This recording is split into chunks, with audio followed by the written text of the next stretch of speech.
यहाँ पे tarpaulin use हुआ है एक कॉनिकल टेंट बनाने के लिए। टारपोलिन मेरा एक रेक्टेंगल शेप का है जिसकी ब्रेड्थ हमें 3 मीटर गिवन है, लेंथ निकालनी है। जो टेंट बना हमारा इस टारपोलिन से, उसकी हाइट है 8 मीटर और रेडियस है 6 मीटर। अब एरिया ऑफ टारपोलिन होगा मेरा एरिया ऑफ टेंट के इक्वल। यहाँ पे जो टेंट है मेरा ये बॉटम से कवर्ड नहीं है, तो एरिया ऑफ टारपोलिन होगा curved surface area of tent के इक्वल। तो हम यहाँ पे पहले curved surface area of tent निकालते हैं। कर्व्ड सरफेस एरिया होता है पाई आर एल।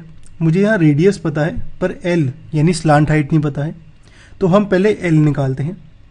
आर और एच गिवन है, हम स्लांट हाइट को एल मान लेते हैं।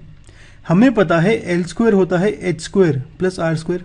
मैं एच और आर की वैल्यू पुट करूँ तो ये होगा 8 स्क्वायर प्लस 6 स्क्वायर। 8 का स्क्वायर होता है 64, 6 का स्क्वायर होता है 36, 64 प्लस 36 होगा मेरा 100। तो एल स्क्वायर मेरा ये आ गया, तो एल होगा 100 का रूट। 100 होता है 10 का स्क्वायर, तो ये आएगा मेरा एल की वैल्यू 10 मीटर। तो यहाँ पे एल मेरा 10 मीटर आ गया। तो curved surface area of tent होगा पाई आर एल, यानी 3.14 यूज़ करना है हमें पाई की वैल्यू। आर की वैल्यू 6, एल की वैल्यू 10 डालूँ तो कर्व्ड सरफेस एरिया आता है 188.4 मीटर स्क्वायर। अब एरिया ऑफ टारपोलिन होगा मेरा एरिया ऑफ टेंट के इक्वल। टारपोलिन जो है मेरा वो रेक्टेंगल की शेप का है, तो इसका एरिया होगा length into breadth.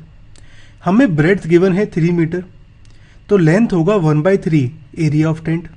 Area of tent की वैल्यू पुट करूं तो यहाँ लेंथ आता है 62.8 मीटर।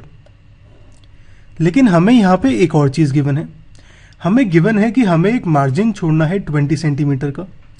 यानी अगर मेरा मटेरियल कुछ ऐसे है, इसकी लेंथ है 62.8, तो मुझे इतना एरिया और लेना पड़ेगा, इतनी लेंथ और लेनी पड़ेगी, जो कि है 20 सेंटीमीटर मार्जिन। तो यहाँ पे मेरा टोटल लेंथ होगा, जो लेंथ कैलकुलेट की मैंने, प्लस मार्जिन, यानी 62.8 प्लस 20 सेंटीमीटर।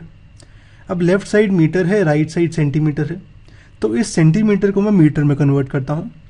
मीटर में कन्वर्ट करने के लिए इसे मैं 100 से डिवाइड करता हूँ, तो ये कुछ ऐसा आ जाएगा। 0 और 0 कैंसिल हो जाएगा, 2/10 होगा 0.2 मीटर। तो लेंथ आ जाएगा 62.8 प्लस 0.2 यानी 63 मीटर।